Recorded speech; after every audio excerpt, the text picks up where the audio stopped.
नमस्कार दोस्तों, आप सबका स्वागत है आपके अपने चैनल गवर्नमेंट एग्जाम स्टडी में। दोस्तों आज हम इस वीडियो में बात करने जा रहे हैं शिक्षक भर्ती नियमावली की। जैसा कि आप सभी लगातार जो लोग तैयारी करना चाहते हो शिक्षक भर्ती की, बहुत सालों से आप वेट कर रहे हो और आपको पता है कि आपका जो डिले था वो सिर्फ और सिर्फ इस वजह से रुका हुआ था कि आपका आयोग बनना था। जैसे कि आपको पता है यूपी पीसीएस का आयोग है, कमीशन का आयोग, आपके यूपी SSSC सबॉर्डिनेट वाला आयोग है, ऐसे ही आपके शिक्षा सेवा चयन आयोग अब बना दिया गया है, जहां पर नियुक्ति वगैरह मैंने आपको बताई थी कि ऑलरेडी हो चुकी है। और देखो होली आप सभी ने ज़रूर मना ली होगी। कहीं ना कहीं आप ज़रूर ये समझ लो कि ये जब आपको चीज़ें बताई जा रही हैं इसका मतलब एक मन में आप सभी के अब डाउट हो रहा होगा, आप सोच रहे होगे कि ये परीक्षा कब होगी। तो देखो ये सब चीज़ें हम इस वीडियो में बात करने जा रहे हैं। पहले हम ये समझेंगे इस शिक्षक भर्ती में चेंज क्या क्या हुआ है, नियम क्या क्या चेंज हुए हैं।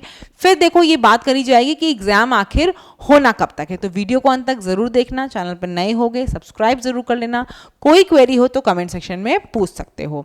हम बात सबसे पहले कर लेंगे शिक्षक भर्ती नियमावली की, ठीक है। यहाँ पे देखो सबसे इंपॉर्टेंट जो है, आपको 4 श्रेणियों में डिवाइड कर दिया गया कि आपका सिलेक्शन जो होगा इन पदों पे इस अकॉर्डिंग होगा। सबसे ऊपर आपका है 12th और 10th के आपके प्रिंसिपल प्रधानाध्यापक, ठीक है। दूसरे नंबर पे आपके प्रवक्ता अध्यापक हैं, तीसरे नंबर पे आपके प्रशिक्षित अध्यापक हैं और चौथे नंबर पे आपके प्राथमिक यानी कि प्राइमरी टीचर्स हैं। अभी देखो आप बात मुझसे करोगे एलिजिबिलिटी को लेकर बीएड बीटीसी, तो आपको पता है जब से कोर्ट का आदेश जारी हुआ है अभी कहीं से भी कुछ क्लैरिफिकेशन नहीं आया है। तो इसीलिए मैं कहूँगी उसके लिए आप वेट करो, अपनी जो पढ़ाई कर रहे हो उसको करते रहो। यहाँ जो चीज़ें पीडीएफ में लिख के आई हैं मैं उसके बारे में अभी खाली बात करने जा रही हूँ। अगर हम बात कर ले प्रधानाध्यापक की दोस्तों, तो ये पूरी वैकेंसी जो होगी आपकी 100% सीधी भर्ती से होगी, यानी कि कोई भी प्रमोशन होकर यहाँ पे प्रधानाध्यापक नहीं बनेगा। प्रधानाध्यापक का सिर्फ और सिर्फ एक क्राइटेरिया है, वो क्या है आपका 100% सीधी भर्ती होगी। आपका एग्जाम होगा, रिटन एग्जाम होगा, क्या क्या होगा मैं बताऊंगी आगे। आप समझ लो बस प्रधानाध्यापक का सिलेक्शन आपकी सीधी भर्ती से होगा, रिक्रूटमेंट से होगा। प्रवक्ता अध्यापक जो हैं 50% भर्ती जो होगी वो सीधी भर्ती से होगी, रिक्रूटमेंट निकलेगी। 50% दोस्तों जो LT ग्रेड में 5 साल जॉब कर लिया होगा, 5 वर्ष सेवा पूरी कर ली होगी, उनको प्रमोट कर दिया जाएगा, ठीक है। उनको प्रवक्ता अध्यापक बना दिया जाएगा। समझ में आ गई बात। उसके बाद आपको पता है प्रशिक्षित अध्यापक जो होंगे वो भी कैसे होंगे, सीधी भर्ती से। यहीं पे जो लोग होंगे ना प्रशिक्षित अध्यापक में, ये लोग क्या होंगे, अगर इन्होंने 5 साल की अपनी सेवा पूरी कर ली होगी तो इनको हम प्रवक्ता अध्यापक बनाएंगे। लेकिन ऐसा सिर्फ 50% लोगों के साथ होगा, 50% डायरेक्ट रिक्रूटमेंट निकलेगा।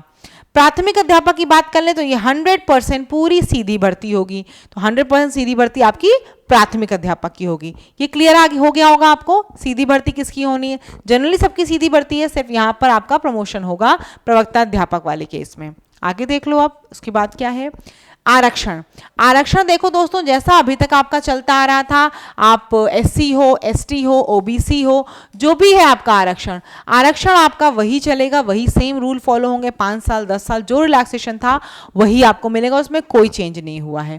शैक्षिक अर्हता की बात कर ले तो वही वहाँ पे कुछ अभी लिखा नहीं हुआ है। नियम जो है आपके मैंने बताया ना, कोर्ट के ऑर्डर के आने के बाद से बहुत चेंज हो चुका है, तो वो जब तक कन्फर्म नहीं आएगा नोटिफिकेशन में हम लोग उसके बारे में अभी कुछ नहीं कहेंगे। आगे देख लो आयु को लेकर वाकई बहुत बड़ी चीज आई है, क्योंकि एक तो देखो इन्होंने इतने दिनों तक एग्जाम नहीं दिया। कितने साल हो गए, 2019 में आपका लास्ट सुपर टेट आया था, उसके बाद से एग्जाम नहीं हुआ आपका। अब कितने लड़के लड़कियां होंगे जो 40 से ऊपर चले गए होंगे। तो मेरे ख्याल से जो 21 से 40 इन्होंने अभी कर दी है, इस बार पहली बार इनको रिलैक्सेशन देना चाहिए, क्योंकि इस बार बहुत से बच्चे जो बहुत दिनों से वेट कर रहे थे, इनके आयोग बनने के चक्कर में उनकी एज ज्यादा हो गई। इस साल इनको सबको बैठने का मौका देना चाहिए। अगले साल से जरूर इन्हें अपनी एज जो भी करनी है वो कर लेना चाहिए, लेकिन पहली बार से रूल इंप्लीमेंट नहीं होना चाहिए, क्योंकि इससे बहुत से लोगों का नुकसान हो जाएगा। जो 35 साल 36 साल से वेट कर रहे थे, 4 साल से वेट कर रहे थे वो लगातार, अब वो अगर ओवर एज हो गए तो उसमें उनकी कोई गलती नहीं है। तो इसीलिए इस चीज़ पे तो ज़रूर विचार करना चाहिए। 21 से 40 जो एज कर दी गई है वो सही नहीं है कहीं ना कहीं। तो 21 से 40 वर्ष देखो सभी के लिए है, जो भी आपकी एलिजिबिलिटी कोई भी एग्जाम होगा आपको उसके लिए 21 से 40 वर्ष के बीच में रहना है, चाहे आप प्राथमिक के टीचर हो या फिर आप प्रवक्ता हो, उन सभी में आपकी यही एज मांगी जा रही है। हाँ, प्रिंसिपल अगर आपको बनना है प्रधानाध्यापक तो आपकी एज 30 से 40 होनी चाहिए, ठीक है। प्रधानाध्यापक के लिए आपकी एज 30 से 40 होनी चाहिए, बाकी सभी के लिए 21 से 40 वर्ष होनी चाहिए। ये बहुत इंपॉर्टेंट चीज है। किसी भी बालिका संस्था में पुरुष अभ्यर्थी नहीं नियुक्त हो सकते हैं, ये साफ साफ वहां लिखा हुआ है। अब हम बात कर लेते हैं आगे कि आपका जो एग्जाम होगा वो कैसे कैसे होगा। बहुत छोटी सी, बहुत साफ सुथरी, क्लियर वाली वीडियो बनाना चाहती हूँ कि आपको सारी चीजें समझ में आ जाएं। शिक्षक भर्ती जो होगी आपकी, प्राथमिक शिक्षक भर्ती हो, प्रवक्ता वाली हो, कोई भी हो, वहां पे क्या होगा, आपकी लिखित परीक्षा होगी। कैसे होगी? एमसीक्यू वाली होगी। 2 घंटे की लिखित परीक्षा होगी, जिसमें क्या क्या आएगा?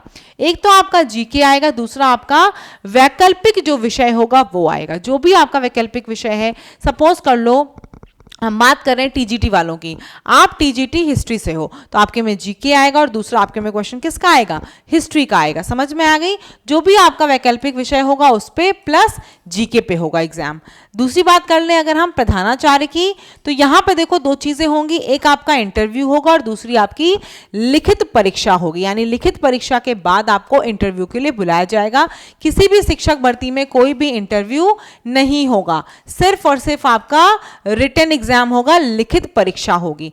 प्रधानाचार्य में क्या होगा? 90% जो आपके नंबर होंगे वो किससे जुड़ेंगे? लिखित परीक्षा से जुड़ेंगे और 10% किसका वेटेज होगा? आपके उसका होगा, क्या कहते हैं, इंटरव्यू का होगा। तब आपका सिलेक्शन किसमें होगा? प्रधानाचार्य में होगा। इस चीज का ध्यान रखना कि 2 पैटर्न में डिवाइड होगा, लिखित परीक्षा होगी, फिर आपका इंटरव्यू होगा। 90% लिखित परीक्षा से मिलेगा और 10% आपके मार्क्स इंटरव्यू वाले जोड़े जाएंगे, फिर आपकी मेरिट बनेगी और आपका सिलेक्शन होगा। हम बात कर लेते हैं प्रमोशन की। तो देखो, प्रमोशन के लिए एक पीडीएफ जो मैंने आपको दी हुई, जाके देख लेना।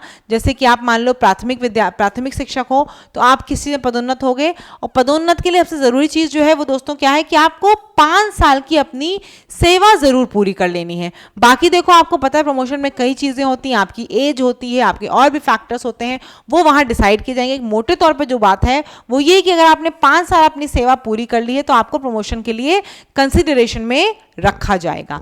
ये इतनी चीजें आपकी उस नियमावली में लिखी हुई हैं जो कहीं ना कहीं आपके लिए बहुत महत्वपूर्ण है।